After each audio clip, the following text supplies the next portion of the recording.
to Scripts and Giggles with Shoshanna and Marnie. So, it's been a busy week. It's been a busy week.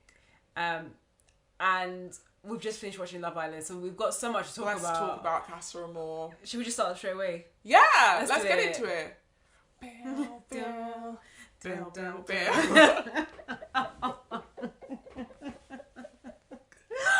Why? It never gets old. Honestly, never gets old.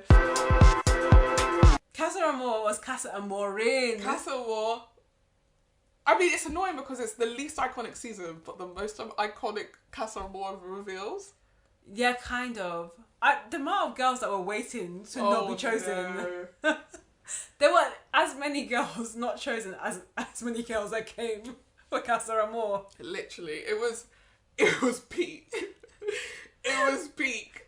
I knew from when Casey didn't pick Cynthia, it's downhill from here. It's downhill from here because Casey, of all the boys, had the least loyalty, or could have a argument to be the least loyal. Yeah, you can have a clean conscience to be like, look, the relationship wasn't as established with Claudia, so I could definitely explore. And he was, the first day he was like, I'm hoping that Claudia is exploring too.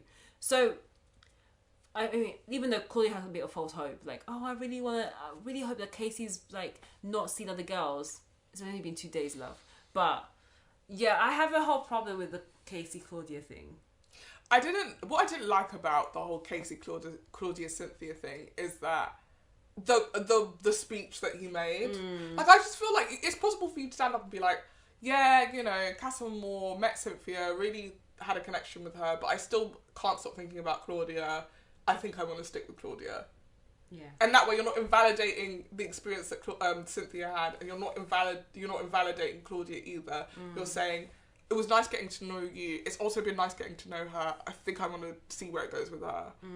Instead, it was like, no one's made me feel as special as Claudia has, or I just haven't connected with anyone. And honestly, if I was Cynthia standing there, again, all of those women better women than me, because I would have launched myself across that little platform and ripped his hair out his head. Of course. I needed Cynthia to really speak up and be like, you weren't saying all this stuff when I was straddling you. He hasn't mentioned that Claudia one single day in that since they've been in Casa Amor. Kissing. Also, I'm sick of guys getting away with kissing multiple girls, and then on the reveal of Casa Amor, only one person is coming forward. Yeah. Every person who kissed that guy should have put their hand up. Exactly, every single one. It was Cynthia, of course. The other girl who got with Kai. Was there anyone else? There was someone else? Or was it just those the blonde girl. And the blonde girl as well. I can't remember. I mean, some of these Casa Amor girls were really just here for holiday. Girl with braids. What's her name? I don't know what her name is, but she walked in there. She said, "No thanks." No, she's like, "I'm gonna chill." And they said, "No thanks." So everyone knew it was no thanks. But I mean, again, you could not pay me money to be a bombshell on Love Island. And definitely not on this season. You could not pay me. There is not an amount of money that I'd go on there to be a bombshell. I would prefer to be a bombshell like week 2 than I would Casa Amor. Would you be a bombshell for Beyonce tickets? VIP? No. VIP? No. You would. You would be the Casa Amor wherever you need to go. You would be the Casa Amor even in the Casa Amor villa. Every single shit interaction I had with the boys, I would just say in my head, "You want to make myself?" And that's all I'd be thinking is like, I'm gonna be on the stage. I'm gonna be on the stage. I'm literally gonna be in Club Renaissance dancing with Beyonce. Nobody can touch me. No one can that night when no one chose me, I'd be like, thank God. I need to go home and prepare for my concert. Yeah, they're paying me Beyonce tickets. Do you know what I would do with the girl with the braids? I'm gonna call her Samira because I have no idea what her name is. Is that racist? No, because she looks like. You know what? I'm gonna call her. You're gonna have to find out what her name is right now. You're not gonna call her anything. Shoshanna is a white woman, by the way, so you know how racist it is. Don't you dare! What is her name? What is her name? Can we get to the photos? Where is he? Okay. Linda. Dun, dun, dun, dun, dun, dun. You were really wrong. So, no, because you know why? Because I confused her with Sanam. Yeah, sure. Yeah, sure.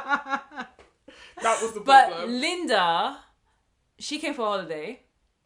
Maybe I would do a Linda then. I'll come, say hi to the boys, and just sunbathe. Because what's the point? You knew you weren't attracted to any of these boys. There's no point. Oh, the challenges though. I don't want to do any of those challenges. The challenges where they have to just run and just... But you don't have to worry because no one's going to kiss you anyway. Because if you're not attracted to Oh, boys, the boys are not attracted to you, you're not going to get kissed. She really was having the chillest time. Yeah. Until they say the person who's got like a feature that is yours. Who is the shortest girl here? And who's the tallest girl and here? I'm like, no. Sorry, it's not me, guys. 5'6.5". It's not me, guys. You're going to have to find someone else. Can you imagine just refusing to do the kissing Oh, but don't God. even know it's you? They'll get rid of you. Honestly, all of a sudden you just realise you're not in the edit. Where did Linda go? Where did Linda go? Yeah, it was a brief Casa Amor. It was. And you were barely in it. Yeah. It was 2 days and no one even remembered that you being was there. said, you came over from London to South Africa, because I'm assuming she came from London. And then you had to wait before you joined. So you had a couple of days in a really nice villa off to the side of the actual villa. Yeah. Then you end up on the villa for a couple of days. Yeah. That's a week trip. That's a holiday. Yeah. And you had some screen time, not enough screen time to get enough followers, but you got some. At least you can put Love Island in your bio. Yeah, no, if I'm going on Love Island, I'm going as an OG. Yeah, I want ideally. to know I'm going to get my screen time. I'm going to get voted out because I got voted out, not because, oh yeah, you came for Casa Amor, it was 2 days long and no one picked you, so you're going home. And you had to stood here for the whole ceremony. Those 5 girls. In those heels, in the wind. In your little tiny dresses. And you're sitting right next to Maya Jama. It doesn't make sense. No, it doesn't. So, brief recap. Casey decides to stick with Claudia. Cynthia starts to cry, which... again, as I mentioned before in my previous podcast, I don't feel sorry for the black contestants. Particularly the black female contestants. If you come on Love Island, unfortunately you have to expect to be rejected or be ignored. Don't be caught... Like don't be caught slipping like that. I'm not going on Love Island and crying over a man. No. I'm also not going on Love Island crying over a man I met 2 days ago. Of course. I'm also not going on Love Island crying over a white man. I'm talking about specifically the white men on Love Island who are there for blonde girls with blue eyes. Yeah. I am not crying over you. No. We had a good time. Good luck with your gal in it. No. And then you go home. But then again, that's why I don't feel sorry, because you know that these producers, they never change. They always just pick the same guys who their types are blonde hair, blue eyes. There's no point in really repeating it. No. Listen to the previous podcast. Who was next? Kai? No, it wasn't Kai. Who was next? Ron. It wasn't Ron. No, it wasn't Ron. Ron was after Kai. Okay, so maybe it was Kai. Yeah. Kai decides to go with Sanam, who is gorge. Yeah. Here comes Olivia, trot with the budget Kai. B-Tech Kai talking about, oh, you told me you miss me and you've moved on in no amount of time. Sorry. I hate to give you a reality check, but I'm gonna have to give you a reality check on this reality show. You are coupled up with someone new. Kai is coupled up with someone new. What is the problem? There is absolutely no problem with that. You and Kai don't have a spark, first of all. No. Kai's been bouncing from gal to gal to gal. It's not real. You went from Tom to someone to Tom to someone to Tom. The only person you're fussed about is Tom in this place. Even to this day. To this day, you still care about Tom. Anyway, she's acting up. Kai is like, I don't get what the problem is. Everybody who's sitting there is like, I don't get what the problem is. She's like, yeah, but you tell me you miss me. Olivia wants so badly to have this, like, underdog edit. Like, yeah, Olivia was screwed over by all the men. No. You're a villain. And you'll get what's coming to you. What was also making me laugh, it was the back and forth. She honestly was there thinking, I'm India. Yeah. May the best heartbreak win. That's what she thought was happening. And Kai was giving her, it ain't that serious. No. And then the girl Sanam jumped in and was like, you have Amando. You have Maxwell. She said, I'm struggling to understand what the problem is here. Because it seems like everybody got what they wanted. She's like, Maxwell made me feel like what I've been lacking in here, real care. He showed me what the public have seen. When she said the public will line, I realised again, there's certain people are here just for the game and to win. Just for the game. And that is Olivia and also Ron. The way Ron talks about the show, he talks like a producer. Ron is next. Ron is next, yeah. Ron didn't talk to no girl, slept on the day bed. I finally realised in Lana's absence that I want to be with Lana. As I said to Shoshanna as we were watching it, Ron's kink is that he wants to cheat on Lana in front of Lana's eyes. When she's not there, there's no fun. It's not enjoyable. He wants Lana to see him move into another girl. That's what he wants. He decides to stick with Lana. Of course, Lana comes trotting back, manless. Oh, I'm so happy, me and Ron. You are ill. Because this man said to you not but a week ago, listen, you're my priority, but I'm going to try and lips that other girl. And I need you to understand that you're still my priority. And yeah. Women, this is why you can't root for all women. I will say that after seeing that this is the only couple where the man was loyal and the girl was loyal. I think they have a high chance of winning. It's so sad to say, so dry. But because all these couples are so problematic, they have the biggest chance of winning. And they have a love story where they kept on like being split away, but mind you, he split himself. He split himself. We're not about to sit here and be like, oh, star-crossed lovers. No, I know. He's like, I'm feeling Sammy, she's my type. I know. And then next was Tom. Tom stood up. Oh, it's been a really hard thing for me. It's made me realise what I'm missing. Again, decided to stick with Sammy. The girlie who he was feeling up, Lydia, I think her name was, just stood there looking absolutely mad. Yeah. Sammy comes back, smiling, laughing, throws herself at Tom. Then Maya being like, have you been loyal to Tom? She was like, yeah, I have. And then she was like, Tom, have you been loyal to Lydia? And he said, kind of. Yeah. Oh, yeah. But the thing is, I have to rate Tom that he actually just said it out loud. Like, yes, I did explore some of these girls. And Sammy is sitting next to him. You could just see the smile. She's glitching. Exactly. She doesn't know what to do. The smile is fading fast. She's like pulling her hair behind her ear. Literally trying to cover the tears that's probably got to fall. And she said, oh, I was able to enjoy Casa Amor without lipsing people, without hugging people, cuddling people. And he just sat there.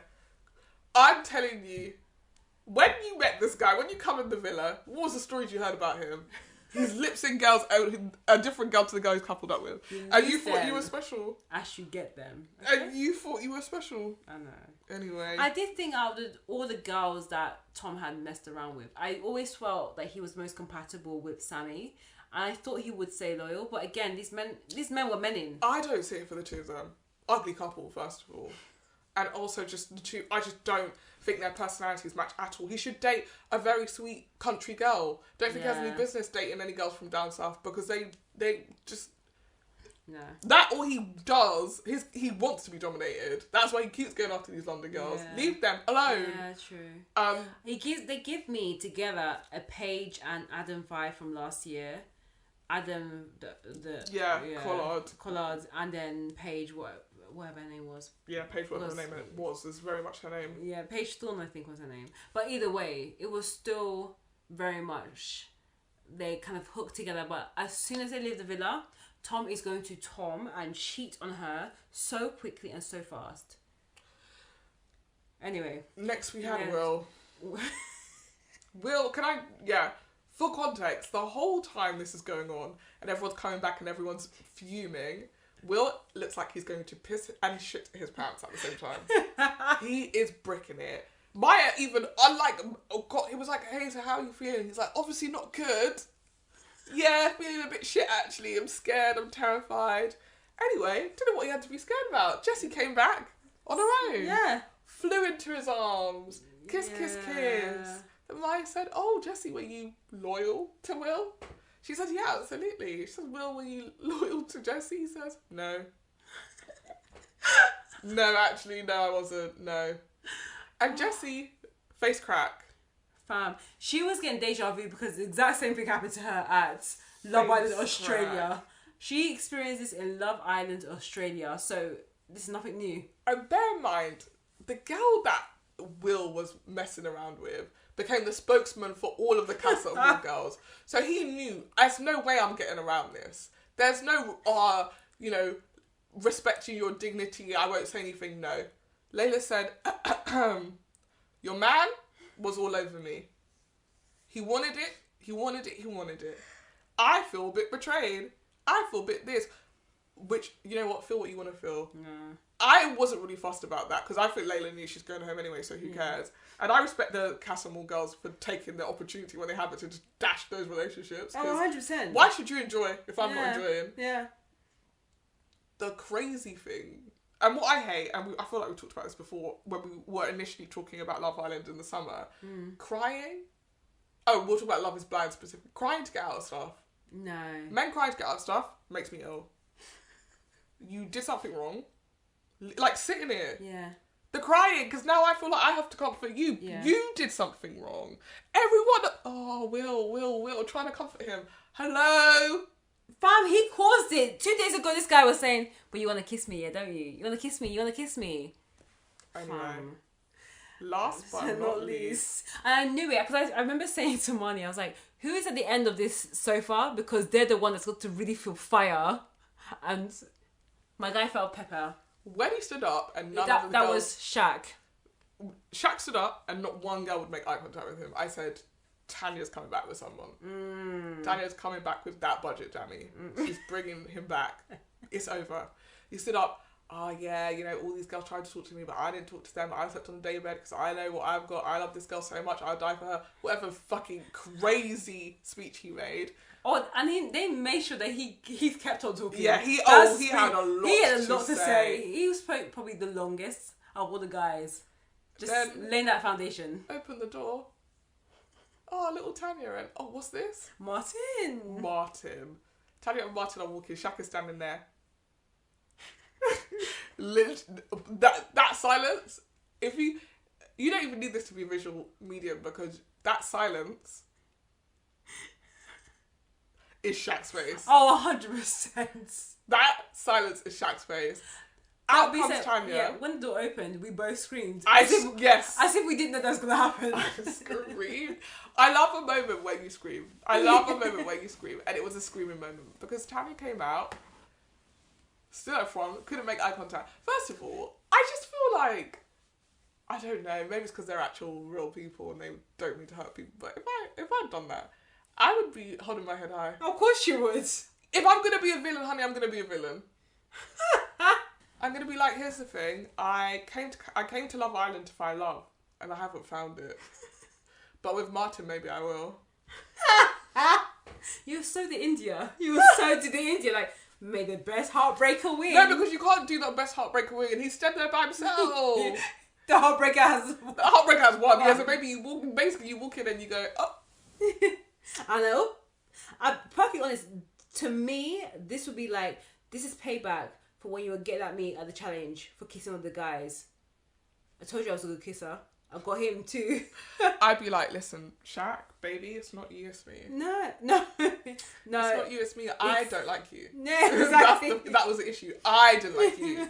You liked me, but I didn't like you. Oh, God. I feel like, honestly, I don't know what it is about him, but I just don't believe him. No. I think he's playing a really big game. Yes. And I think he knew that Tanya didn't really like him. I think he was banking on at some point she would betray him. The public would get behind him. He'd recouple and he'd make it to the end. I think that's what his game plan is. And I think Tanya could see that was what his game plan was. And she went, I'm going to match with someone now. Yeah. One, it's going to be good TV, whether they get back together or not. And two, you're weird. I still feel like the producers kicked off Casa Amor the minute they saw the cracks. No, I mean the deep cracks in Shaq and Tanya's relationship. Because I was like, when is this Casa Amor going to happen? And I'm said, as soon as we all these lovey-dovey couples are going to start to break up, that's when they bring Casa Amor. Because that fight that they had was still so almost a bit raw that actually Shaq could have easily gone off with someone and not felt guilty about it, because they left it off being like, we'll just make do, we'll both apologise, but actually, Tanya by that point had already had the ick. And Shaq was like, that girl's too stubborn. How dare she call me her ex or compare me to her ex? Like, it wasn't resolved. So for me, I don't feel sorry for Tanya. Well, I feel like she would have stood in her ground more and just owned it. Like, yeah, I brought this guy with me. Mm-hmm. I think they make a better looking couple, even though Martin is the equivalent and is the epitome of a African Nigerian smooth talker. There's no doubt about it. Yeah, he's going to be a heartbreaker. 100%. She's going to get her heart broken. And Shaq's going to be like, see, this is why she should have stuck with me. The thing that really got to me was his line, oh, I'm a nice guy and I guess nice guys finish last. You're a creep. And creeps finish last. I know what the game is so evident. I can't stand it, and I'm glad that she's shaking things up because watching the two of them is making me feel ill. Yeah. Actually, my favourite part of the whole segment, it was when Maya turned to Martin and was like, how do you feel, Martin? And he was like, I'm just happy to be here. Yeah, he's like, I feel great. I can't wait to sleep in... I can't wait to sleep in Shaq's bed with Shaq's girl. But the thing is, why I was even more confused is because, like with Olivia, when they're holding the guys that they brought back from Casa Amor, they're still pouring how much they love their old guy, and they're standing next to the new guy, and the new guy just has to be like, okay, cool. Yeah. She was like, well, I don't think it's over for me and Shaq. So when Martin said that, oh, I'm so happy to be here, I was like, fam, it's going. As soon as the next bombshell comes in, just say goodbye. Just say goodbye. You got to say goodbye before they say goodbye to you. He's literally going to change the name on the ticket to Greece that he promised you for the next bombshell. The guy who this happened to last year, the guy that India was coupled up with, as soon as she went back to Stanley, he was just floating around the villa doing nothing. Until he had his own... Doing memes. Doing memes. He became his own meme guy, and that was his only arc. And then we got together with that other girl, and then they both left soon after. Of course they did, because nobody cares about the Casa Amor people. That's the thing. That's why I wouldn't want to be a Casa Amor bombshell at all. No. Even for Beyonce tickets. Well, we have come to a conclusion that one of us would do anything. Yeah, and one of us will be like... Including being like, hi, I'm Marnie and I'm 22 years old. Give or take 8 years. I like swimming, I like looking out the window, and I love boys. This is my love line character. Yours. What kind of boy? What's my type? I don't really have a type. I just like chat and good teeth.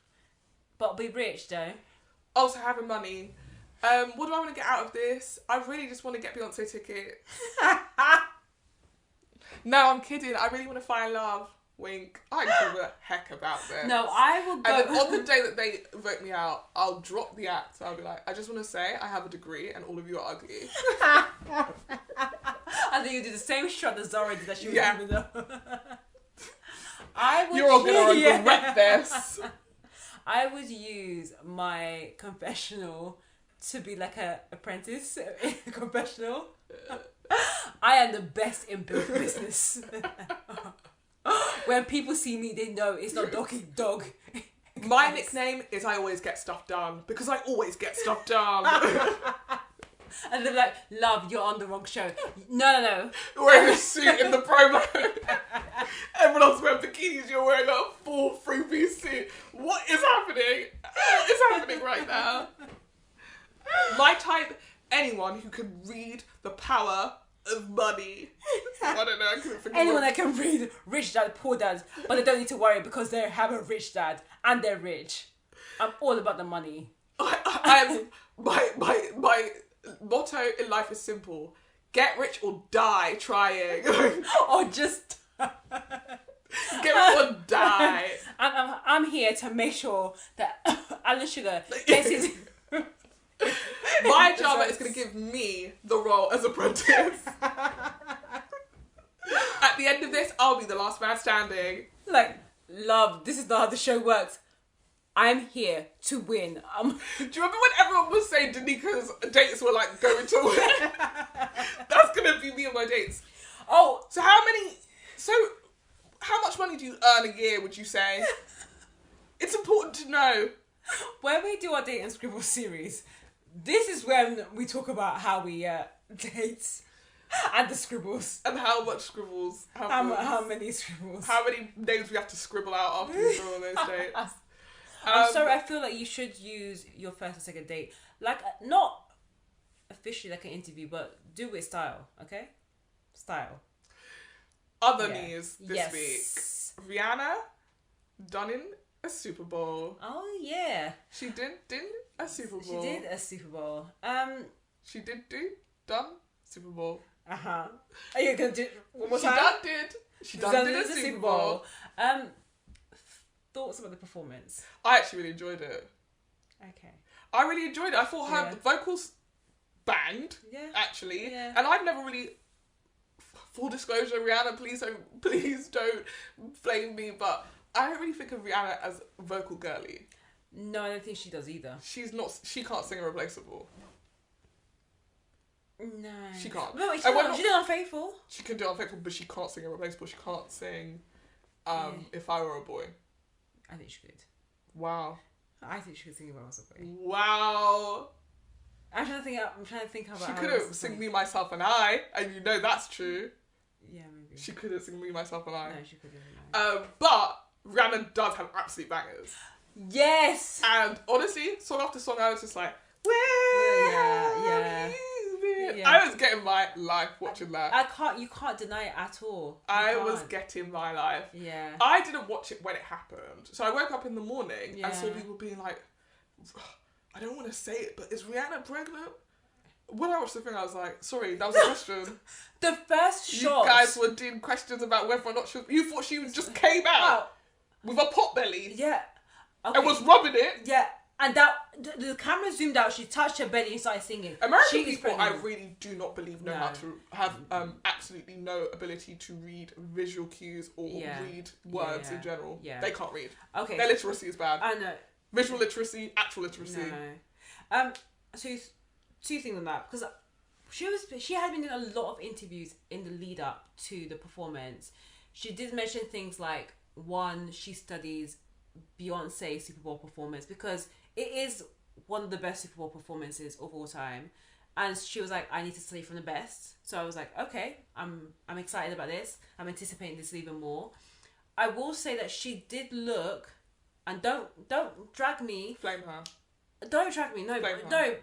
She did look like she you could tell she's had a baby. Potentially What's the point that you're trying to make? I'm basically saying that I'm not surprised that she is pregnant because she looked like she was. She was pregnant. Yeah, she was pregnant, but also she, without her announcing, she looks a bit more like she was glowing. But she had a whole bloody bum. Yeah, but she looked even bigger for someone that let's just say this.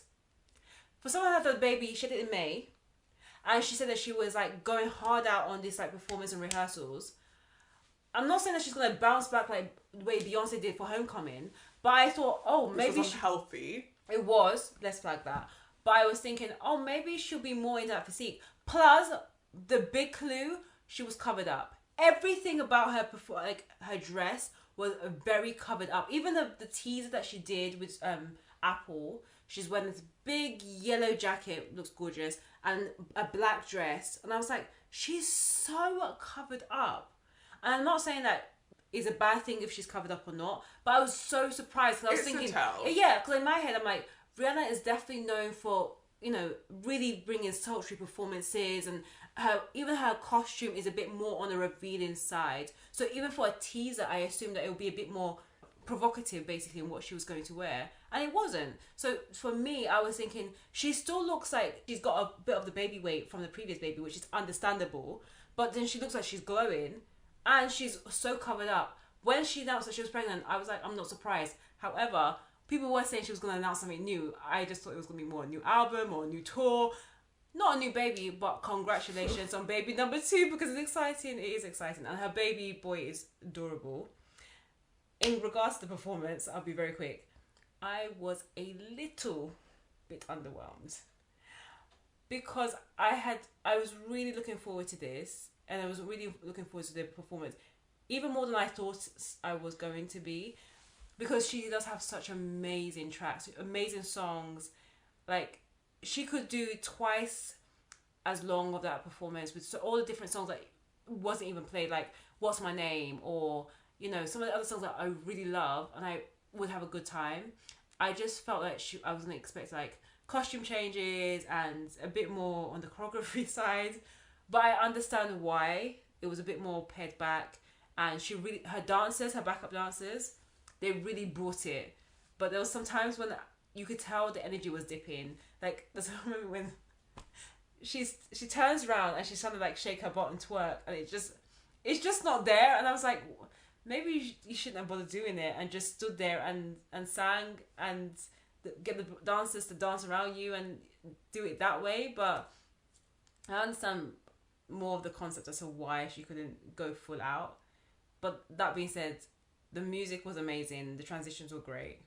I loved the music aspect of it. I just didn't feel like for a Super Bowl performance and how anticipated those stages are and the kind of level of performance that we expect from those shows, I just didn't feel like it gave in the same way. I will say that I thought, honestly, like, when it started and she was on that floating stage, I thought, this looks spectacular, actually. Like, the staging of this is really, really grand. Like, yeah, Beyonce had a great performance.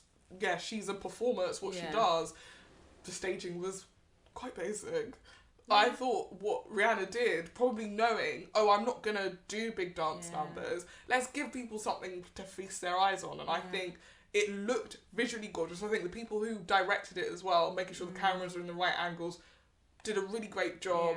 Yeah. And as a fan of like the Savage Fenty show, I felt like this was very much in keeping with that brand. Yeah. And so I guess for me, it wasn't a surprise that she wasn't going full out, because I actually don't think I've seen her go full out for a very long time. No. So yeah, when it opened and she said, "Hi, I'm pregnant," I said, cool. She's managing our expectations. Yeah, exactly. And I just, again, I'm sure Rihanna is a brilliant dancer, but I just don't really think of her as that anymore. And I don't think of her... I was genuinely surprised by how much I enjoyed her vocals. And I'm glad that she prioritised that over, you know... She gave us a little wiggle. I enjoyed the little wiggles. Yeah. Because that's how her music makes me feel. Like, I want to do a little wiggle. I don't think I want to do full Beyonce choreography every single song. So I enjoyed it, but... yeah, maybe I came into it thinking it's going to be like a Savage Fenty show, and it was, for me. Yeah. And I just, honestly, those floating platforms, I was like, fucking hell. It was incredible.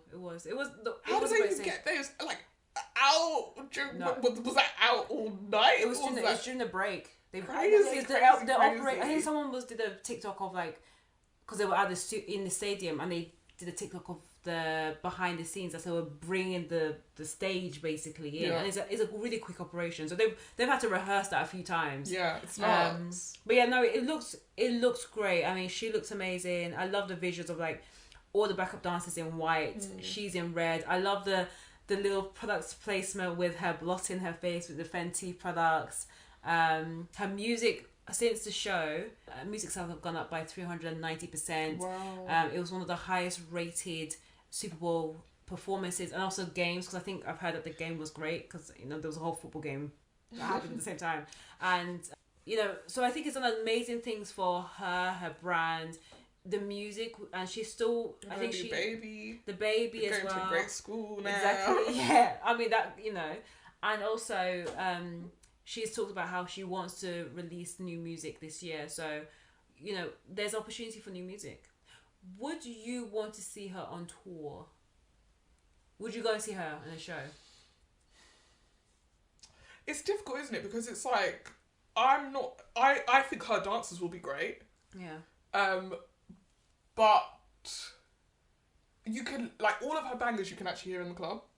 Yeah. I think that, again, not to just talk about Beyonce every week, but I feel that, like, the issue of Renaissance is, and maybe I haven't been enough, like, when Rihanna was, like, really, really banging, I was out a lot more. So I felt like her music is so synonymous to me with, like, being out in the club and dancing and all of that stuff.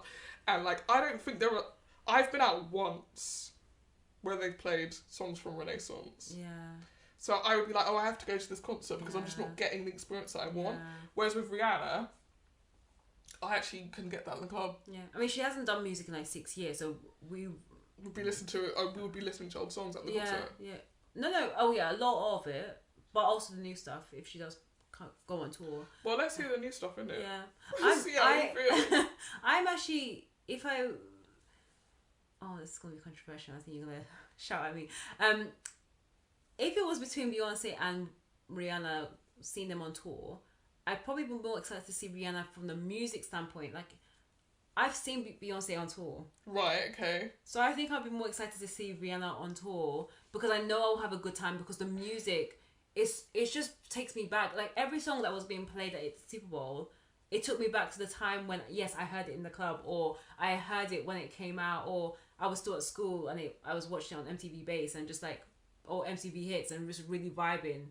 And I think I'll be excited to actually see her live, which I'm surprised by. But I think it's because she has such a great catalogue that I've not experienced in a tour capacity, whereas I've seen Beyonce and she has done amazing work, and because I don't think I have the same level of excitement around Renaissance, I think that's why I'm probably I would be more excited if Rihanna did announce a tour. You don't know what that new album's gonna sound like. No, but I know that amongst the new album, I know that she's gonna have some amazing hits that she'll bring out, because she still has to do some old stuff. You can't do 10 songs of your new stuff on tour. Well, we'll see when I go to see Beyonce. We'll see. The last bit of pop culture news was probably some good news for Marnie. The Mole has been renewed for a second season. I did that. Yeah, you alone. I fucking did that. You alone. I did that. The people at Netflix heard. I did that. I mean, it was a good show.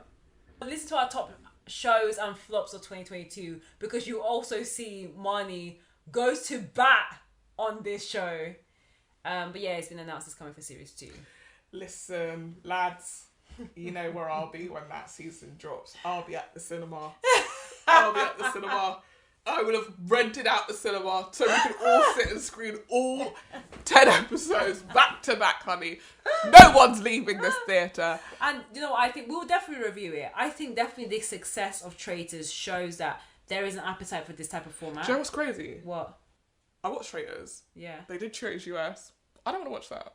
Or US version. Yeah. Ah. The Mole is my US version. It's The Mole for the US, Traitors for the UK. I don't want to cross streams. I will say the US one, they use a lot of like D-list celebrities. And I've heard... And it's also hosted by Alan Cummins? Yeah. Yeah. I've heard that it's good. Like, it's even more dramatic than the UK one. But the UK one, I mean... I need to watch it. For it... Listen, the beauty of the Traitors and the beauty of the Mole is that you have regular people thinking that they're playing a game. Yeah. And they're not. Yeah. Whereas when you get people who've been on reality TVs before, they have actually played the game, so it doesn't count. Like, I don't think you could grab the people who are in the Mole, put them in the Traitors, and get the magic that you had in the Mole, because everyone's now like, the game is the game is the game. Yeah. Whereas in the Mole, again, we're not going to go on it. We're not going to go. I mean... But Joy? Yeah. I think I might name my first kid Joy now, because just out this. Mad. I think, Joy, Will, Dom. Yes. I mean, it'll Casey. Yeah. It'll be fun to see how they navigate series 2, because like what we've talked about with like Love is Blind, usually the first season is the best because it's a brand new format. I mean, the Mole's slightly different because the format existed before and they've rebooted it, but same Traitors actually. Oh, there was actually an Australian Traitors. Didn't bang. And then it brought it to it. Don't worry, Australia's gonna bring it back, and when they do, it's gonna come out savage. Look at Married at First Sight. As a case in point. That is true. Case in point. Australia has Married at First Sight on lock. The UK has Traitors on lock. The US has them all on lock. Okay. It's what it is. Yeah. So either way, we'll be reviewing it. Congrats to the team at the Mole, and I'm so looking forward to seeing who is gonna come from the new series. And talking of the old series, a couple of the guys are on Perfect Match, and we will be reviewing that very soon. Yes, and I just want to say to the Netflix press team, I'm happy to share my address with you. You can send me a press pack for the Mole. I will tweet, I will TikTok, I will a Facebook message, I will Instagram about the Mole. I love the Mole.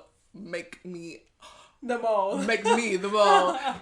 Or you know how like Katya and Trixie watch stuff on YouTube, like Netflix things. Yeah. Get me in that room with them. Yeah. Talk about the mole because Yeah. I love the mole. Yeah.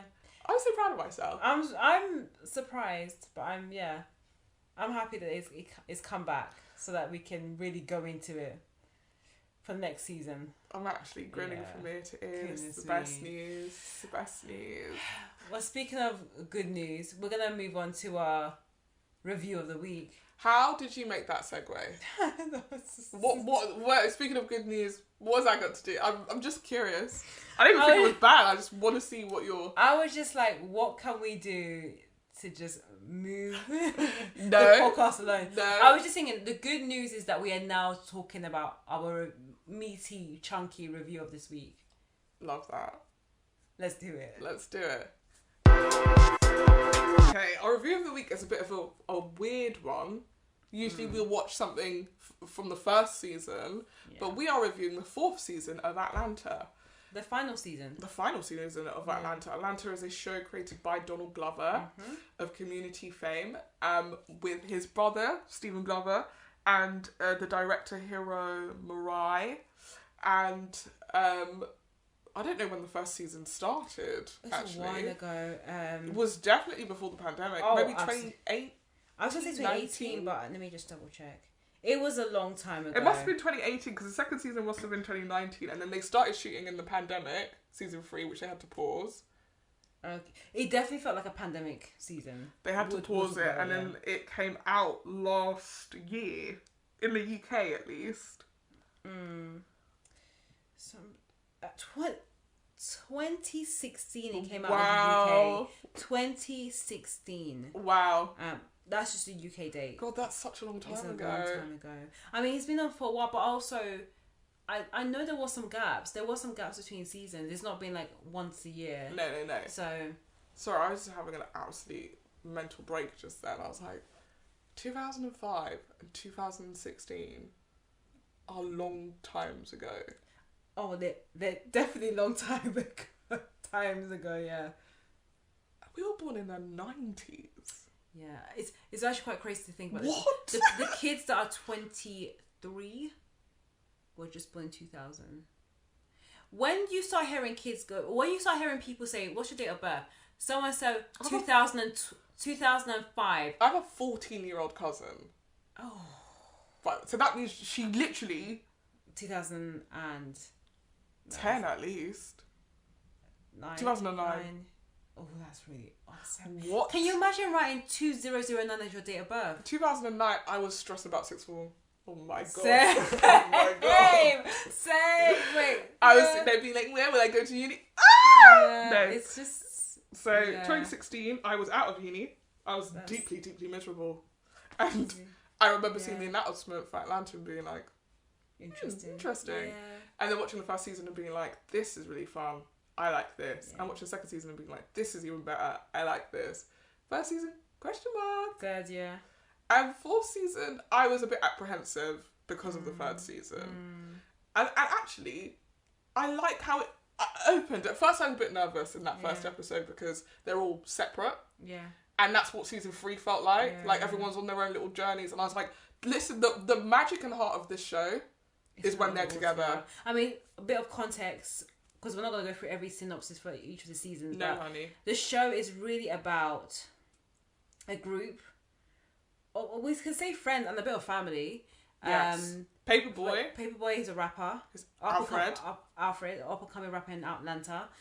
And his cousin. Ernest, Ernest. Who asks to be his manager. Yeah. And his manager for most of the season. Well, most of the seasons. And then his girlfriend, who becomes his... am I wrong in saying fiance? Well, it's weird. I don't think at the beginning of the series, Van and Ern are together. They're not together. No, but they have a child together. They have a child together and sometimes they hook up. Yeah, and that continues. Yeah. And Darius, who is Alfred's roommate. Yeah, who is a bit quirky. He's definitely the Phoebe of the group. He's the Shoshanna of the group. He's the Shoshanna of the group. He's the Phoebe of the group. Who is Ernest? Monica. No. He's Marnie. He is Marnie, yeah. Ernest is Hannah. Ernest is Hannah. And then... Paperboy is Jessa then. Paperboy is Jessa. One thing about I series... think Zazie beats Shoshanna. We see? I think Van is Shoshanna. No, but then who is actually, you know what? Darius is Jessa. Darius is Laird. Darius is Laird. That's who Darius is. Yes. Yeah. Let's talk about this. Okay, actually that makes more sense. Then maybe Van is Shoshanna. I think Van is Shoshanna because you know how like Shoshanna wins at the end. Yeah, like she's the one who's like, I don't need you guys, I'm out of here. Yeah, but she's also willing to like disappear and then come back. Yeah, but it's just like, I mean, Darius is my favorite character. Yeah, I didn't realize he would grow on me as much as he did until I was watching a bit of series 3. Because context is that I had definitely watched series 1. I think when it came out, I think I watched it around the same time it came out. I had watched a little bit of series 2, but then when I knew we were reviewing Atlanta series 4, I decided to try and watch series 3. However, the flow of the season and the fact that it's a bit of an anthology threw me off because it had really nothing to do with what I had seen in the previous seasons and didn't really feature much of the group, which is what I loved about series 1 and a bit of series 2 for what I watched. And then I jumped in I think I only watched up to episode 6 of series 3, gave up, and then jumped straight to series 4 because we have a podcast to record. And I also realised from what Marnie recommended last week, and I should have listened, is that it does not matter if you watch series 3, you can just jump straight in series 4. And I should have just done that. And I thank God for the video or the YouTubers who did a bit of a summary and the recap of the previous seasons, because that really helps me get up to speed with what happened. Yeah, it's really interesting to say even up to speed because it's like, what happened? But I got up to speed with series 1 and 2 just to remind me of what happened, because I knew about Paperboy, I knew about Ernest being the manager, and I knew about Van and Darius, but I didn't know what had happened in their story up to that point. So I went into series 4 having watched season 3 maybe March of last year or June, and I knew I didn't want to rewatch it. Yeah, and there was stuff that happened in series 4 that like touched on things from the past that I was like, I actually don't think I need to rewatch this to remember what the context of this is. I think the way we've touched on it is exactly how much information we got in the past. Like, so in episode 2, Ernest tells the story about why he left Princeton. And actually, early on in the series, it is a bit of a nobody knows why he's left Princeton, but he's left Princeton. And he's saying he dropped out because it was a waste of his time. But I think Paperboy makes a remark being like, oh, you can handle it. And so to finally hear what it was, I was like, oh, this is such a final season thing. To be like, we're going to wrap up this thread. Like, there was a reason why we left this. There was a story behind it. We've just decided to, like, hold off on sharing it. But that made me go, as he was telling the story, I was like, I realised we made it through 4 seasons of like 10 episodes without ever touching on this thing, which is like clearly a really big part of this character's journey, which I enjoyed. There was something else as well. I think we were discussing it, and you mentioned it as well, was the fact that Paperboy doesn't really perform in series 4. Like, I don't hear him rap at all. He comes off stage at times. Yeah, we've seen him come off the stage. And I had to remember, as I'm watching series 4, I was thinking, I swear we had music. One of the reasons why I liked Atlanta in series 1 was because I felt it was kind of a music comedy show. Like, music was at the heart of it, especially given that Donald Glover is Childish Gambino. Like, I was like, oh, where's the music? Have I missed something? And even in series 3, what I didn't particularly like was just every episode was just Paperboy just blowing up at someone and getting angry, and I was like, I don't need to see him get angry at every single person, even though they are taking the piss and taking advantage of him. But what made me feel like something was missing was like, why is he not performing? Why is he no longer a rapper? Why is this not being talked about? What's going on? Yeah, I just remember the other thing that they touch on as well, that Ernest mentions in that second episode, speaking to his therapist, that, I've finished probation. Yeah. And he was on probation. For what? Because in this end of the second series, him and Ernest are about to go on tour. On the plane, yeah, yes. And he has a gun and he puts it in But I in think someone else's bag. Yeah. But because they're a group, I think they all ended up getting in trouble. I think that's what he's on probation for. Okay. No link though. No mention. No context. Well, no, there isn't. Like they mention it, but what it made me think watching that final season about what Atlanta has sort of evolved into is that like all of those narrative threads are not important. Yeah. Like they're texture, but they're not. There's no sense of having to tell a certain story or show it either. Like there's an assumption that the viewer will make and connect the dots. Yeah, I think that like it's interesting actually that we are talking about it having a narrative, it needing to have a narrative, because sitcoms don't always have a narrative. Like you have a concept for an episode, and yes, of course you have characters with overarching like storylines, like Will, Ross and Rachel get together, but on an episode to episode basis, sometimes there's just an episode where you're like, this has not advanced that plot. No. And I think that they've taken that like looseness of structure, and it's what leads to them being able to tell the story that they feel like telling at that moment in time. And I imagine being in the room for a show like that is quite fun, because you can come in and just pitch a story, and you don't have to explain how we're going to get from A to B to be able to tell this story. You can just be like, randomly, episode 4 now is a road trip. Yeah. True. Or you have randomly a fictional documentary about How the the CEO Goofy movie was made. Goofy movie and the CEO of Disney who was black. Again, all fictional. I'm not gonna lie, I had to Google. I almost because it felt really real. It was so realistic. I was like, Yeah. am I missing something? Because I'm telling you, it doesn't feel right. I don't know. Sorry. I'm telling you, it doesn't feel real that Disney will have a black CEO. Plus, they also put that little caveat at the beginning of the show. So I was like, wait, Disney knows about this because this is a Disney show. Yeah. But, you know, I think it was so well done. But I'd love to know how they pitched that. Yeah, one, how they pitched it, how they cleared it as well, because they had to go and get like, you know, archive footage of the actual film. And the animations as well. Yeah, to use. Yeah. So yeah, Disney had to be involved, and like, I would love to know how they sold that to the execs. I think when I was watching the show, especially when we got to that episode, I remember thinking, and I said it to you, I felt like Donald Glover or Atlanta was kind of like a writer who was writing a show with the idea that they will never write a show again. It's like they were throwing every single type of idea and narrative to the wall and hoping it sticks. And that's why it didn't feel like anything was cohesive. Which, for a viewer, if you're watching it on a week-by-week basis, which I think this is what you were talking about, how it was released, it can be a bit exciting. For someone that just binged it all the way through, which is what I did, it left me feeling a little confused, and I really appreciated some of the more grounded episodes where you have majority of the main cast in this scene, like the road trip or the camping trip with Van and Anne and their daughter, or even the last episode, which I really enjoyed, and you know you learn more about Darius, or the therapy episode where I actually, that was probably my favorite from the whole season, where you get that moment where you understand he had an issue with therapy, he was trying to get on the plane, the person who was who stopped him, what's called the cashier stopped him, and then you see her backstory that she wants to be an aspiring writer for children books, and then the kids boo her as she's having a big break to read to the kids in front of an agent, and all the kids kind of like boo her and heckle her, and then she loses her opportunities to get a book deal,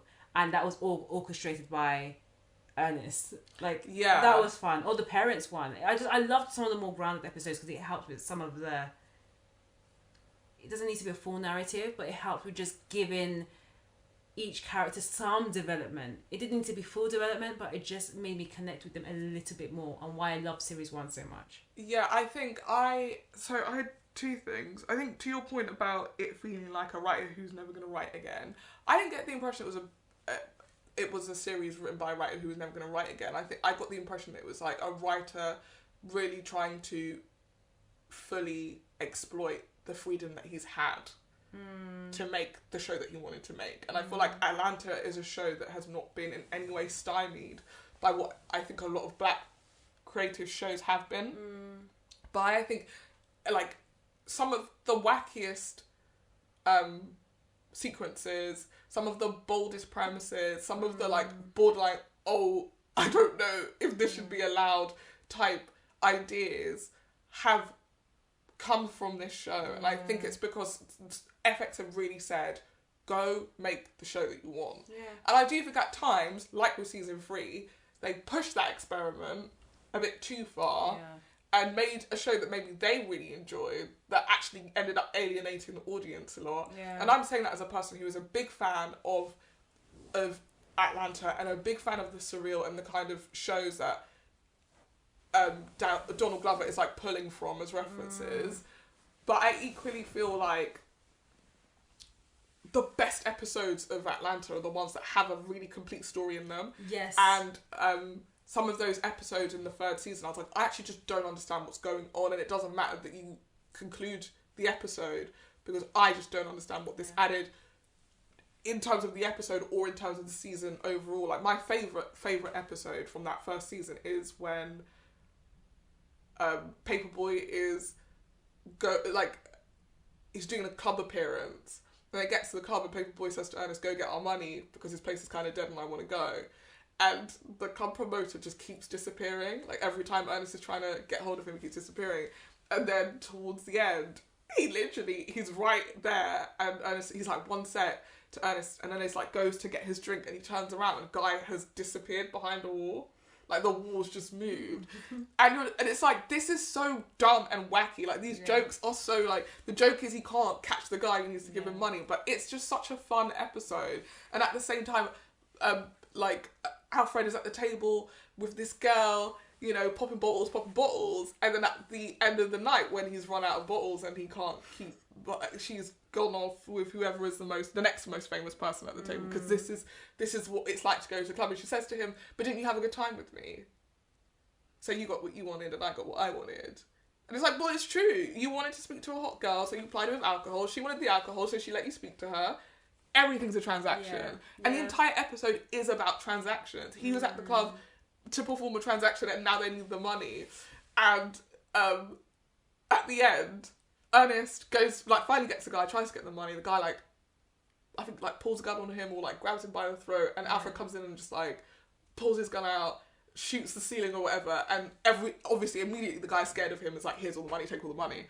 And then as they go in, earlier in the episode, Darius had been like, hey, look at this guy, he's just bought an invisible car. And it's just a picture of a guy, like, leaning on nothing. And it's like, oh, what a stupid joke. And at the end, as they're leaving the club, someone's shooting, so everybody starts running, and then you see all these people get run over by an invisible car, and you're like, exactly, you had a gag at the beginning of the episode, and it came back, full circle, brilliant episode of TV. And that is like the Soldier Boy, the that murder, which is so stupid. So stupid. But it was like just so perfectly written.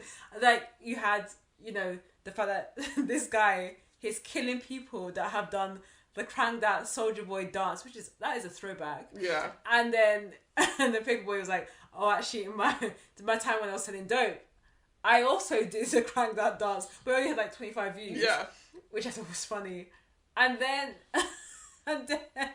you have Darius and Ernest trying to find these like night trainers from this shoe guy in the back of a van, basically, or back of this car. Yeah, he was like the only person who could get them. They were like immediately sold out. Exactly. And the guy was like, oh, I've got your shoes, I've got the size, kind of, but you guys have to kiss. Yeah, I don't want money. I don't want money, I want the kiss. And Darius is like, okay, I'm happy to kiss. And it's like, no, mate. What about our dignity? And Darius is quite, straightforward. He was like, exactly. What is dignity if we have really cool trainers? Yeah, exactly. Mind you, Paperboy is getting paranoid about this Crank That murder, goes to the shopping mall. I don't know if he was trying to find him. I actually wonder about, what I wondered about this, I don't think the shootout was even about him. No, I think it was just some people separately having a shootout at the mall that he happened to be there. And, I mean, he spoke to Soldier Boy, so that's why he even got more scared. Yeah. So that's a nice. Because Soldier Boy was saying, I'm packing up right now. Yeah. I'm scared. I'm going to get murdered because I actually also did the dance. Because I did the dance because I made the dance and the song that goes to the dance. And then Paperboy's in a mall, which happens to be at the same place where Darius and Ernst are having this moment where they're deciding whether they need to kiss to get these trainers. As Paperboy is coming out of the mall in the parking lot where the Darius and Ernest are, the shootout is happening, and a stray bullet shoots the guy that was asking Ernest and Darius to kiss while they're kissing, because they decided, okay, I'm actually gonna kiss, and I wasn't too sure. It was so slow in terms of the timing, and it's like I couldn't work out if I wanted to see them kiss. Same, because Darius was right ready. I'm like, my lips are open, and then Ernest is like, kiss me. Yeah, Ernest is like, oh, I don't know, maybe, and I was like, no, he's not gonna do it. He's not gonna do it. Oh wait, his lips are oh wait, no, they kiss, and as soon as they kiss, the guy dies. The guy gets shot. And that is the end. And they kiss him on the floor because he was like, no, you guys have to kiss for 30 seconds. They're like, 15! Yeah, exactly. Like, trying to barter with this guy. It was so stupid. And then, like, Paperboy thinks he's actually gonna die. Hides behind another car. The police start shooting the suspect.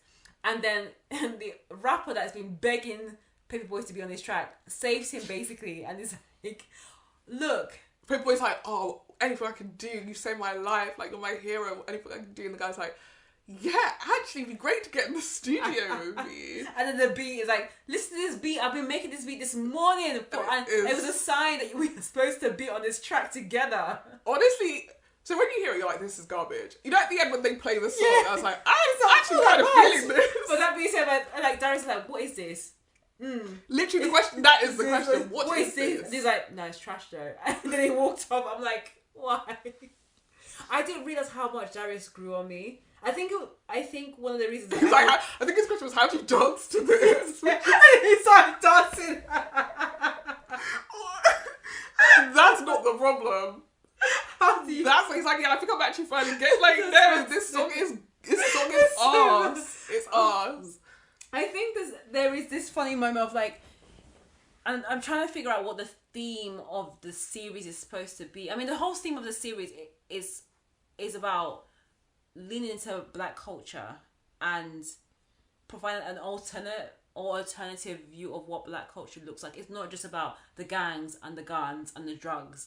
It's real people just living their life in pretty much America. I think America as a theme is there.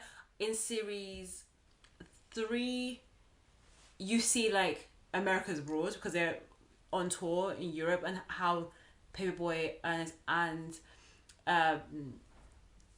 Darius are treated in terms of being foreign in this space. One of my favourite episodes from what I remember from series 3 was when Darius goes to get jollof rice at the fashion house, and they go to a place in London, and you know, he goes with one of the management from this fashion house, and he introduces her, this white British woman, to jollof rice, and she's like, jollof, what is that? And then the next time he goes back to that same restaurant, the white woman had bought the shop, forgot the owners, and made a little pop-up shop outside of it with a made-up type of jollof rice. And he also, I think she made a meal called a Darius. I was like, oh, I named it after you. And he's like, no, you have, this is the epitome of gentrification. And I think it's a nice thing to like nod to, like, gentrification is not just in Soho in New York. It is in the streets of Peckham. It's in the streets of Brixton. It's in the streets of South London. It's everywhere. I think it's specifically about when you as a black person invite white people into your culture and they go, brilliant, I can make money off this. Because what auntie's charging you £5? I'm going to charge you £10.50. Exactly. And you're going to eat it because now this will be the only jollof on the street. But I'm trying to think what other themes that they were trying to pull out in this season, even though the narrative and the stories were so wide-reaching. One thing I was going to add in terms of the theme that I was thinking about was the backstories. I felt like we had a bit more understanding of like Ernest's family, Darius' family very briefly. Paperboy, not maybe his family, but Paperboy's family is Ernest's family. Oh yeah, that is true. But we saw a bit more of the behind the scenes, like even the dynamic with Ernest, Van, and their daughter. Like that scene, that episode, I felt like it was just a bit more extending beyond the 4. I'm going to say something really controversial. Go on, because I had my own thoughts. I think Lottie is a nightmare. The child? Yeah. Oh, 100%. I couldn't stand her.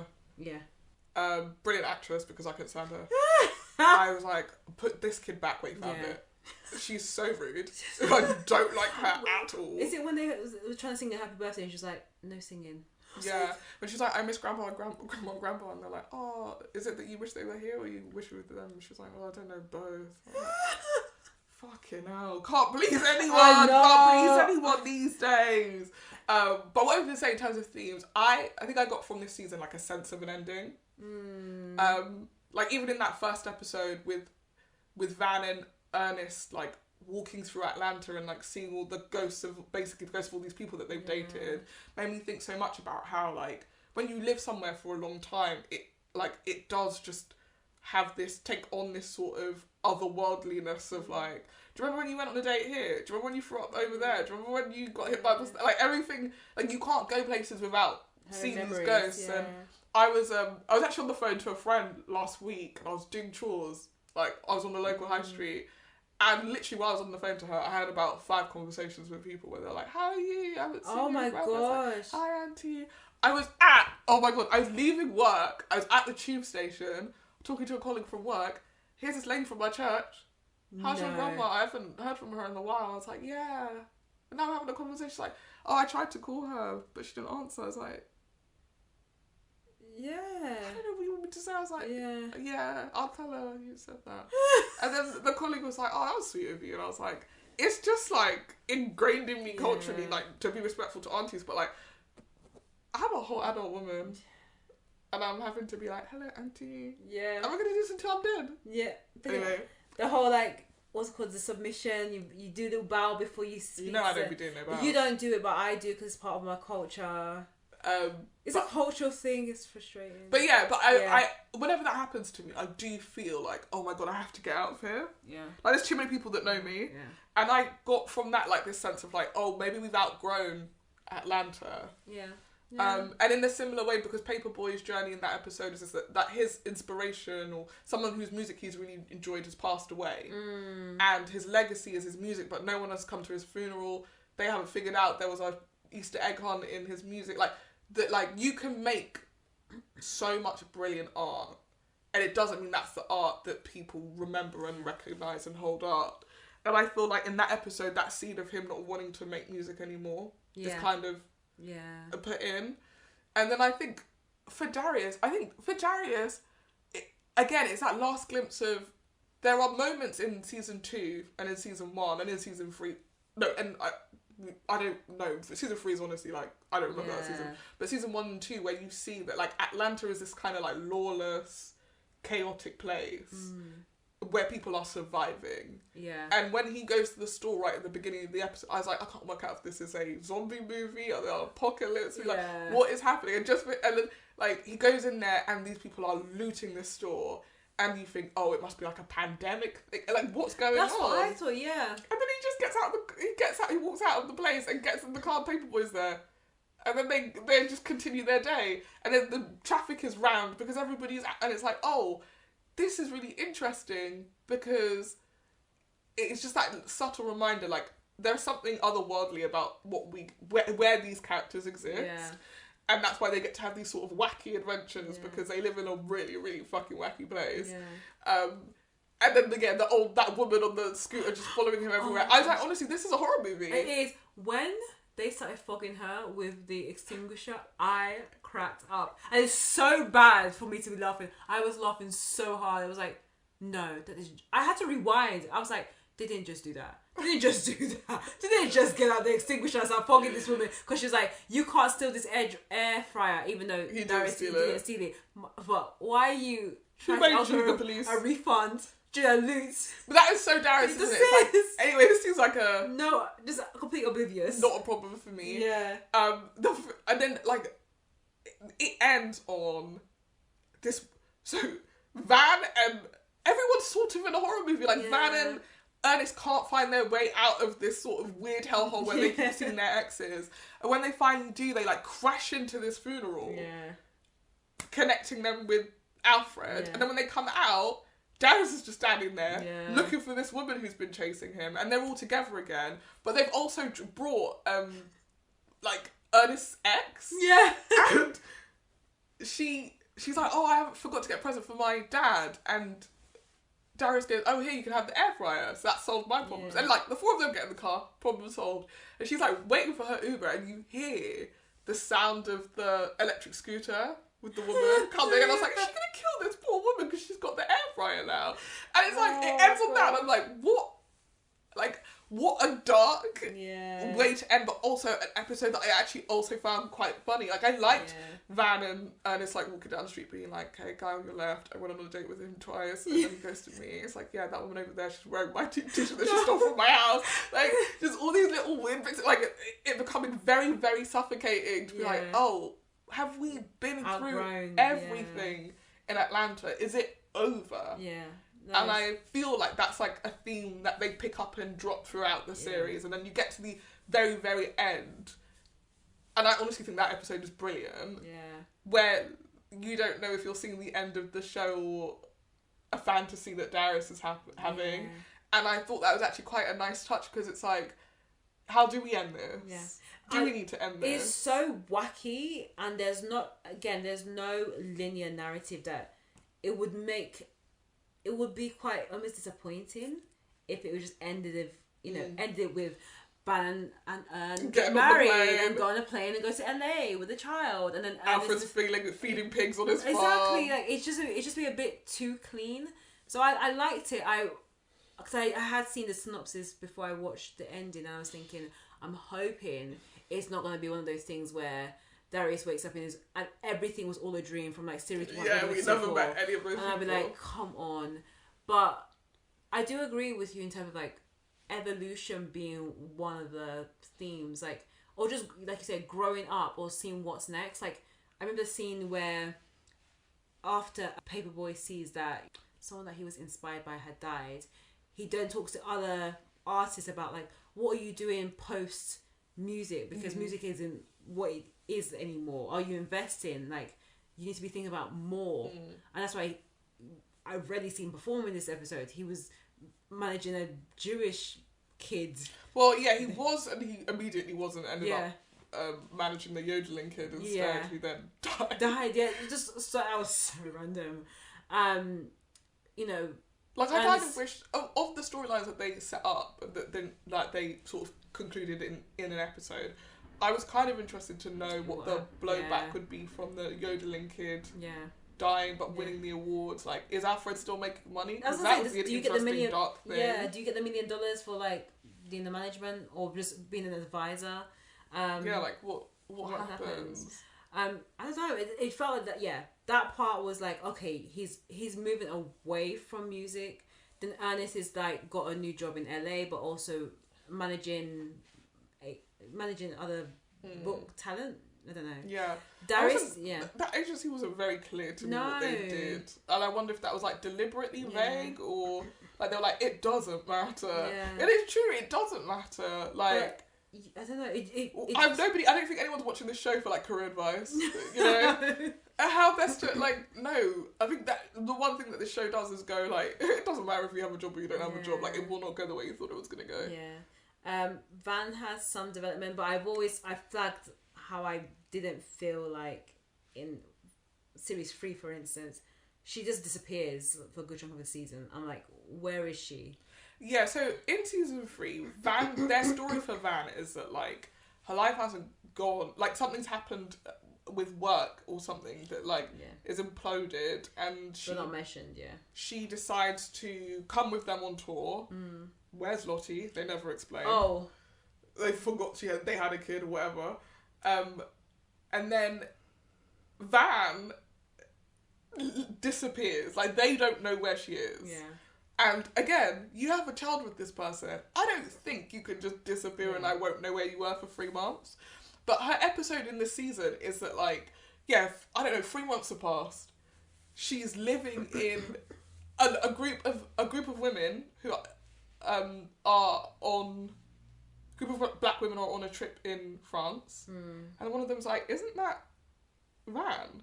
We're like, Van, and she's like, "No, my name's like Charlotte now, or whatever." She has a fake French accent, and she And they're like, oh, let's hang out. Like, we've come to France, like Paris, show us what, you know, we just do. She's like, yeah, okay, I've got a couple of errands to run, but you guys can come with me. And then she takes them on this absolutely wacky day where she's with Alexander Skarsgård as her boyfriend. Like, and it's Alexander Skarsgård. It's not him playing a character. He's playing himself, like a version of himself. And they end up going to this dinner where people are eating human hands. Oh. Like, it's so weird. But you get to the end of that episode and basically her friend is like, what the fuck are you doing here? Like, you're just doing random chaotic shit. And she basically is like, I've had a bit of a mental breakdown. And I really feel like I should stay here because this is the only place that makes sense to me. And her friend's like, what about your child? And she starts crying and she's like, I can get you help. If you want to go home, we can get you home. Like, listen, this isn't the answer to anything. Yeah. And she like drops a French accent and then she turns up at Ern's hotel and was like, let me know when you guys are going home. Yeah. But that's never mentioned again. No. We come into season 4 and nobody mentions it at all. No. She disappeared for 3 months. The only time that they give a reference to series 3 that I remember is when Ernest and Van are having a conversation about potentially getting back together. And he's expressing his love for her, which I thought was very sweet. Like the way he expressed, like after all this time. I didn't like it. You didn't like it? I thought it was kind but of. I don't trust him. In that particular moment, even though look, there are ulterior motives that he wants her to go, so that the child is with him, and they're all in LA together. I think the way that he said it to her, I felt that there was something, no pun intended, earnest about it. How have we not said this before? But it was because you could see that deep down he was like, we've gone through this journey and through everything. The only full circle that you can get through this story is that you are my person and I care very much for you. And like, they're in that environment where they're like, we're a family. And I hate to say that because we're being together for the kids, but you're being together because you know that she's not just the mother of your child, but she completes you. Yeah, and I think I didn't buy it because if you watch this series, there aren't enough moments between the two of them for you to really think, oh, there's real love here. Yeah. And I feel like maybe necessarily that was the point. It was like, whenever they've tried in the past, something has got in the way. Yeah. And it's not to say that they weren't trying. And maybe that's why in the moment I didn't buy it because I was like, where has this come from? Yeah. But maybe that's what they were trying to tell us. It's like, actually, every single time we've seen them together, they have been trying. It just hasn't worked. And now they're together again. Is it going to work this time? Yeah. Let's bloody try. Yeah. I mean, he referenced Amsterdam, which was from series 3, because they got together in Amsterdam. They didn't. Really, though, did they? Did they not? No, they're not together. No, but I thought they had sex. That's what I mean. They got together from a physical aspect. I don't know if they got back together. I don't know. I don't remember them having sex. But you watched it more recently than I did. Yeah, I thought they had sex. Like I thought they. Maybe they did. But I think that the character of Van was underutilized across the series in general. Yeah, I think that they had like Zazie Beetz is a really interesting person. Like, I think it's interesting that how much of Zazie Beetz' real life has informed the character of Van. Like, they made Van half German, like Zazie Beetz is half German, which makes me think they hadn't anything for Van, really, before. Yeah. And Zazie got to make it entirely her own. Yeah. I really enjoyed the episode in season 2 where they go to the German festival. I like the episode where they go to the Drake party. Like, I like the episodes that she's in. I feel like she gets a bad rap. Actually, I feel like people have come full circle back to being like, oh, the issue is Donald Glover and the writing team not being able to write her. Yeah. That she feels not particularly like anyone you know. No. I felt like she was a bit more of an afterthought. I feel like all the characters feel a little bit grounded in someone. Like, you know someone who is one of those peoples. I think she's the one who has always been a little bit wishy-washy as to, like, who do you want her to be? Yeah. I don't think you're sure about who you want her to be. And maybe that's why the relationship between Ernest and Van doesn't seem as sincere. Yeah. or authentic. I mean, it's not a Ross and Rachel, that they're not that. Like I would be as happy with them not being together as I would them being together. I think it was just a nice touch where you saw this really touching romantic moment where a man is expressing his love for a woman. We don't get it a lot on TV now, or we don't get it a lot in real life. But I will say this thematically with with the Van and Ernest love story. In the first 2 seasons, Van has her shit together and Ernest doesn't. Yes.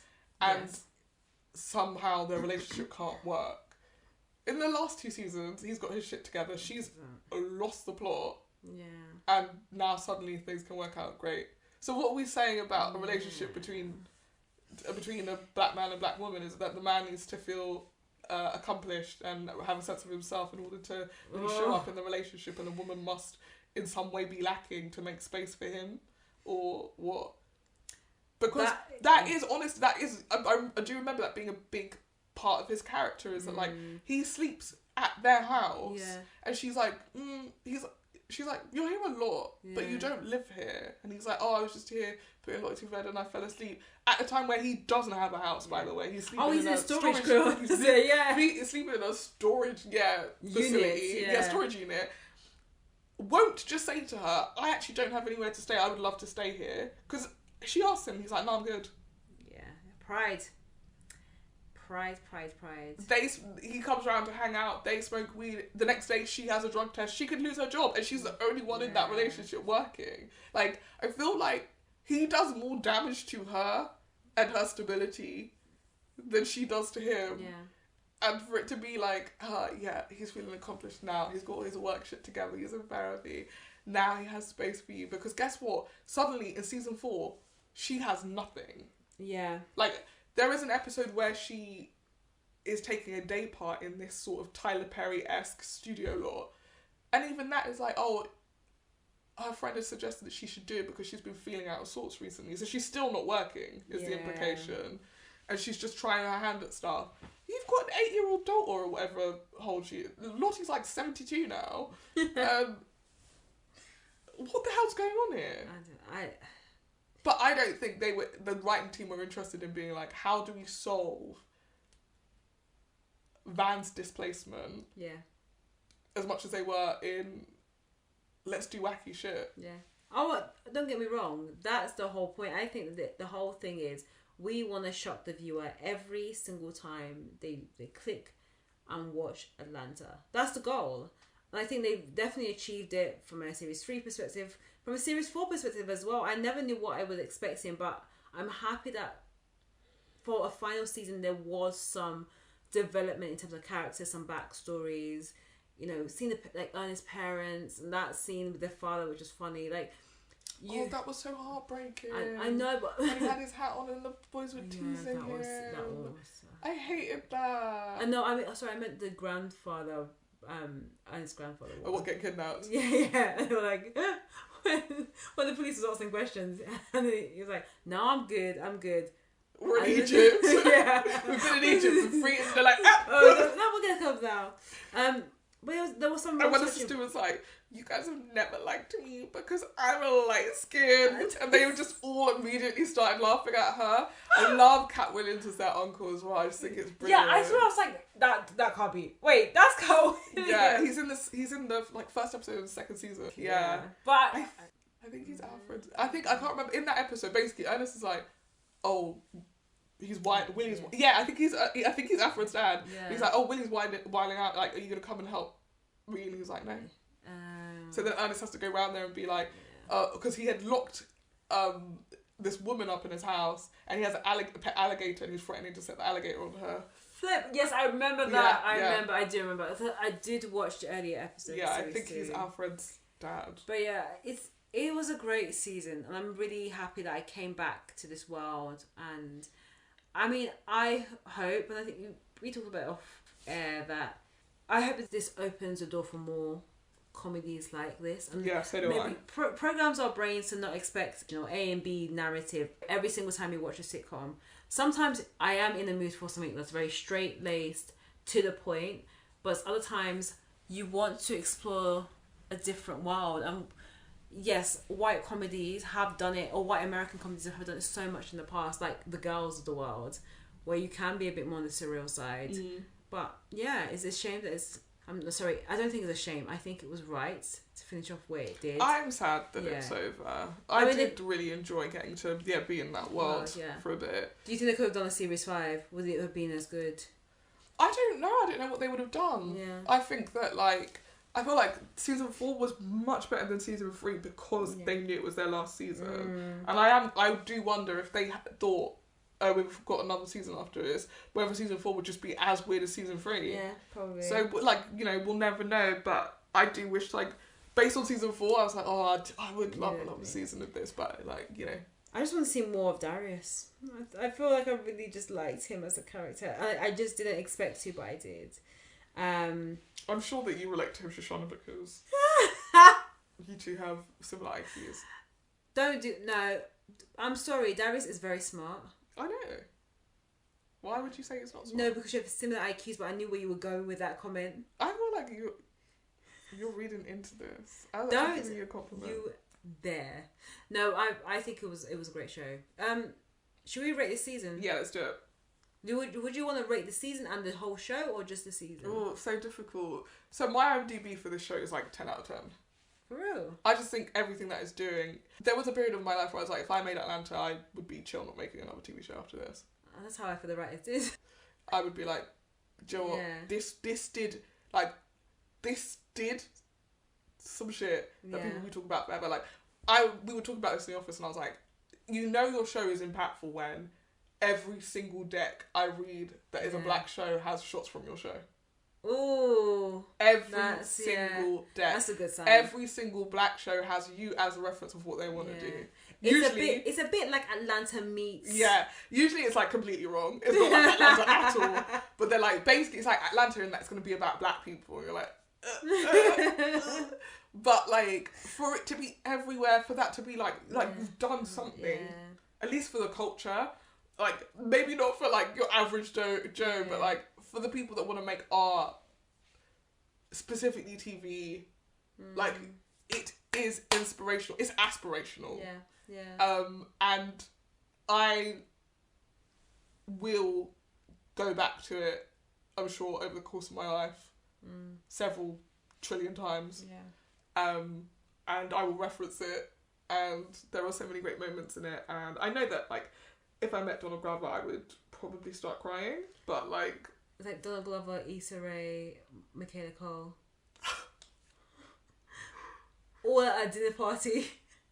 The thing is, I feel like if I met Issa Rae, I could actually be calm. Yeah, same. I think I could be calm. I think if I met Michaela Cole, I actually wouldn't. I would have a flood of things I want to say to her that my brain would short circuit and I would start to cry. And then she'd be like, "Oh, don't cry." I'm not crying because no, stop, because I'm not crying because I like you. I'm crying because my brain can't fucking get it together.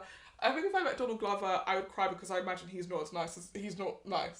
You don't think so? No, I think he's a bit of a dick, probably. No, I think he's probably really intimidating. I think he'll be really intimidating. A little bit, yeah, but I do think that once you crack the awkwardness of first meeting him, I think he'll be really chill. Do you want to hear my super last? This is my last controversial take. Go on. I think Donald Glover and Will Sharp are the same person in different fonts. Sorry, you're not going to convince me otherwise. They're the same person in different fonts. Think about it. I am thinking about it. Think about it. I'm thinking about it. We can pick it up next. We can pick it up next week. Yeah, we'll pick it up. What's your rating? For this season, I'm going to give it a 4 out of 5. Wait, sorry. Yeah, 4 out of 5. Same. I'll give it a 4 out of 5. I really enjoyed it, and I'm so happy that you put this as a recommendation because, as we talked about, this season or this series started in 2016. That was almost 7 years ago, and it's because I've been 20 years? It's been so long that I've been able to watch this show and enjoy it, and I'm very happy that I took the opportunity to come back. It is funny. It is funny. That's the thing. I laughed. It is funny. And it's shocking. And it's shocking. I laughed at places where I knew I shouldn't be laughing, but it was funny. I love the way that I love the writing. However wacky it may be, I love the writing. I love that every episode was completely different, and probably spent maybe series 3. Let's not talk about that, but there were times when I was thinking, where are we getting to with this? And the therapy printed an episode where he was like, oh yeah, that, you know, all these kids, I'm so happy that I did that. And then maybe I need to go back to therapy. Yeah. When Tracy said to Alfred, your cousin's sick, and Ernest is still like smiling, like he's really proud of himself, and Alfred's like, you did all of this to get back at that woman. And he's like, yeah. Yeah. And that part, I was like, no. That makes so much sense now. And I actually I needed that full circle moment because we didn't get as much of that in series 3. And I was like, why are we bringing these random stories in? Yeah. But I loved the writing. I loved the ride it took me on with every episode. And I'm happy to have come back into this world, even if it's just for the final season. Yeah. I agree with everything you said. I've one last thing that I remembered. Yeah. As we like to go through the Rolodex of the episodes in my head. In that final episode, they go to that black sushi place. That's what I mean. Like, I just imagine being in the room, be like, okay, so imagine they go to a restaurant, but it's a sushi place run by black people specifically. And it's not good. And the Popeyes. You have to support them because of the culture. But the food could kill you if they didn't cut the fish properly. And there's a Popeyes across the way, and you're just thinking, damn, I wish we could go to Popeyes so badly. Again, it's like what black people think about. Exactly. Like, what is expected of black people versus what actually black people think about and want to do. Like, the expectation is like, support black businesses. However, I just want food is rank. Yeah, I just want to have the commercial chicken Popeyes. And please just make what we want. What was cracking me up is when they turned the shoot to Popeyes, and there's a boy eating the Popeyes chicken sandwich and twerking on the ground. Oh, basically trying to demonstrate how he was messing around with a girl and eating Popeyes at the same time. And I was like, why? Even when they went in and the table was like, you had to climb down to get into the table. I was like, even this is so dumb. But the visual of them trying to get into these very low tables to make this as authentically Japanese as possible. But it is a black-owned sushi restaurant. And no one else is here. But he's like, look at those guys over there. He's making sushi with his bare hands. And he's just like rolling the sushi. I mean, everything about it was so dumb and wacky.